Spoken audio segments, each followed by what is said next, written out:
नमस्कार दोस्तों। ईरान ने इजराइल के हमले का इतना जोरदार जवाब दिया है कि इजरायली एयर डिफेंस सिस्टम धरा का धरा रह गया।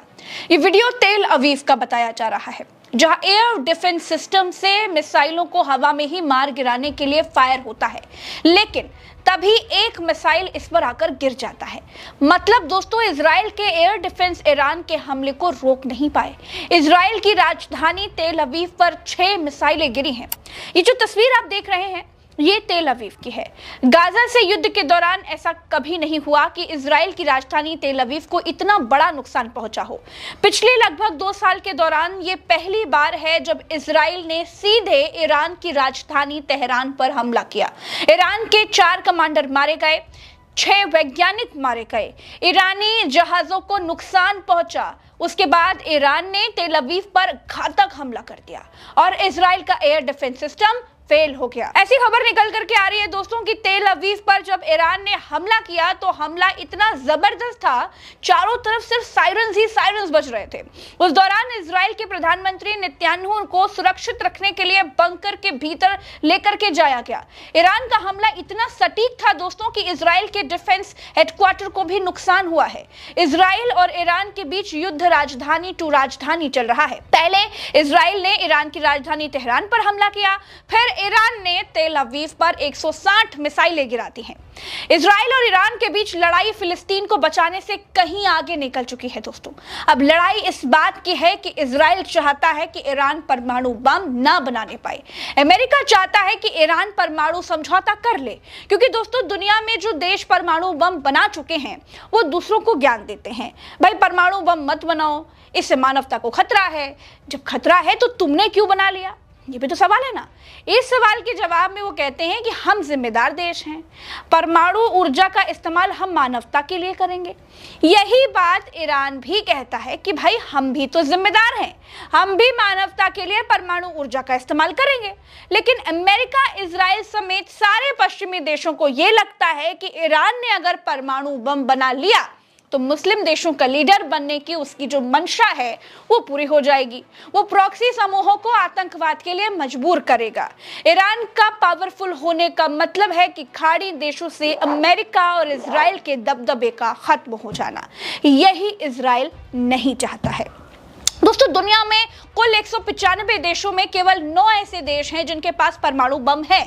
जैसे अमेरिका के पास 5044 परमाणु बम है, रूस के पास सबसे ज्यादा 5580 परमाणु बम है, चीन के पास 500 परमाणु हथियार है, फ्रांस के पास 290 परमाणु बम है, यूनाइटेड किंगडम के पास 225 परमाणु बम है, भारत के पास 160 से 172 परमाणु हथियार है, पाकिस्तान के पास 160 परमाणु बम है, इजराइल के पास 80 से 90 परमाणु हथियार है और उत्तर कोरिया के पास भी 20 से 50 परमाणु बम है। अब दोस्तों, अगर आपको ईरान और इजराइल की लड़ाई को समझना है तो फिर आपको परमाणु अप्रसार संधि के बारे में जानना पड़ेगा।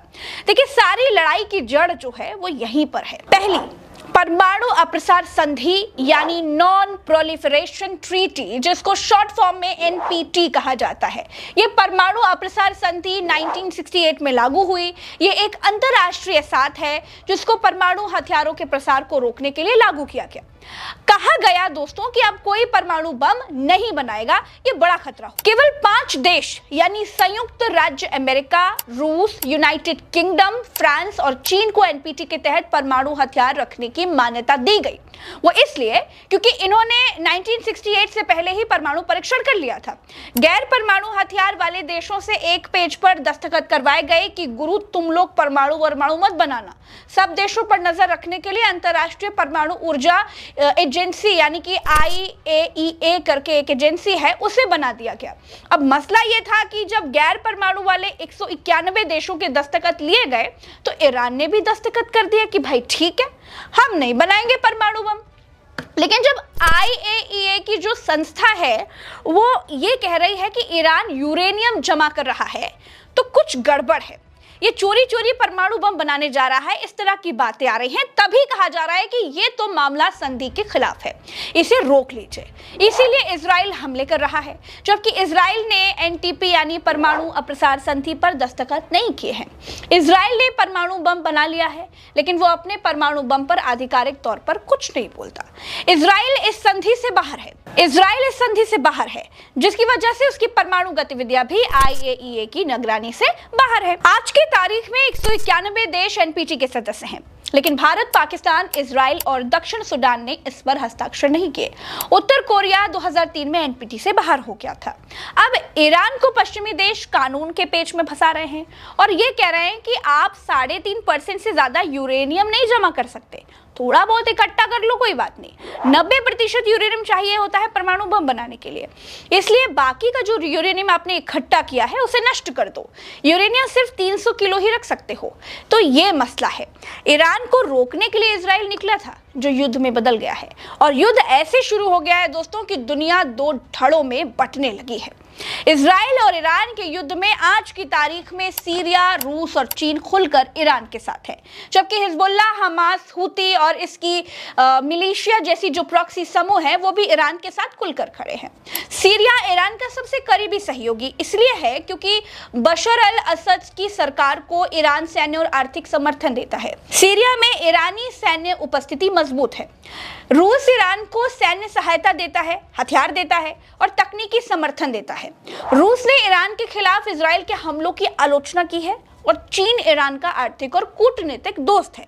हालांकि दोस्तों, चीन ने सीधे सैन्य समर्थन देने से परहेज किया है और तनाव कम करने की बात कही है। साथ ही Iraq, Turkey, Malaysia, Indonesia, Pakistan, ये जो देश है वो इजराइल के हमलों की निंदा करते हैं, ईरान के साथ सहानुभूति दिखाते हैं। कतर, ओमान, उत्तर कोरिया भी ईरान का सीमित समर्थन करते हैं। कुल मिलाकर दोस्तों, ईरान के साथ खुलकर 3 देश हैं और वैसे 11 देश हैं। दोस्तों, दूसरी तरफ इजराइल के साथ खुलकर अमेरिका खड़ा है। अमेरिका खड़ा है तो अमेरिका के सारे समर्थक देश भी इजराइल के साथ खड़े हैं, या फिर सारे पश्चिमी देश इजराइल के साथ खड़े हैं। वैसे नाम के साथ बताऊं तो संयुक्त राज्य America, United kingdom, France, Germany, ये लोग तन मन धन से, सेना, सब कुछ मतलब इजराइल के साथ बिल्कुल खुले तौर पर खड़े हैं। सऊदी अरब, संयुक्त अरब अमीरात, Bahrain, Austria, Canada, Poland, Spain, Norway, Austria, यूरोपीय संघ के कई देश जैसे नीदरलैंड, चेक गणराज्य, हंगरी, इटली, साइप्रस, ग्रीस और कुछ लैटिन अमेरिकी देश जैसे अर्जेंटीना और ग्वाटेमाला, ये सब वैचारिक तौर पर इजराइल का समर्थन खुलकर कर रहे हैं। तो कुल मिलाकर देखेंगे दोस्तों तो लगभग 50 देश ऐसे हैं जो इजराइल के साथ खड़े हैं और लगभग 11 देश ऐसे हैं जो ईरान के साथ खड़े हैं। बड़ी बात यह है दोस्तों कि खाड़ी के कई देश जैसे Saudi, UAE, Bahrain, Jordan Iran के साथ नहीं है, लेकिन खुलकर इजराइल के साथ भी नहीं है। ये अमेरिका के प्रभाव के कारण इजराइल का साथ दे सकते हैं। इजराइल और ईरान के लगभग 24 घंटे के दौरान हुए टकराव में सबसे पहले इजराइल ने 200 फाइटर जेट से ईरान के कई ठिकानों पर हमला किया। इजराइल ने इसे ऑपरेशन राइजिंग लायन नाम दिया। इजरायली ऑपरेशन में ईरान के 6 वैज्ञानिक, 20 मिलिट्री कमांडर मारे गए। ईरान ने पलटवार किया, इसे 2 प्रॉमिस 3 नाम दिया। 160 से ज्यादा मिसाइलें दागी गई। ईरान ने बैलिस्टिक मिसाइल से इजरायली रक्षा मंत्रालय को हिट करने का दावा किया। ट्रंप ने ईरान को धमकी दी, कहा परमाणु समझौता करें वरना बड़ा हमला होगा। इजराइल और ईरान के बीच युद्ध में पहली बार इजराइल को बराबर का दुश्मन मिला है। पहली बार इजराइल के तेल अवीव को किसी हमले से इतना बड़ा नुकसान हुआ है। ईरान के सामने खुद को मजबूत करने का लक्ष्य है और इजराइल के सामने लक्ष्य है कि वो अपने सामने अपने दुश्मन को मजबूत ना होने दे। इन सब के बीच दोस्तों अमेरिका जो है वो पर्दे के पीछे से खेल रहा है। फिलहाल के लिए इस वीडियो में मेरे साथ इतना ही। दोस्तों, वीडियो में दी गई जानकारी आपको कैसी लग रही है? क्या उससे आपका कुछ ज्ञानवर्धन हुआ है? अगर हाँ तो कमेंट में बताइएगा। मैं आपके कमेंट का इंतजार करूंगी और सारे कमेंट पढ़ूंगी। इजराइल ईरान वॉर की हर अपडेट डिटेल्स में मैं आपको बताऊंगी। प्रज्ञा का पन्ना सब्सक्राइब कर लीजिए ताकि समय पर आपको ये सारी डिटेल, सारी जानकारी मिलती रहे। तो मुझे यानी प्रज्ञा को दीजिए इजाजत। चलते हैं। राम राम तो अस्सलाम, जय हिंद।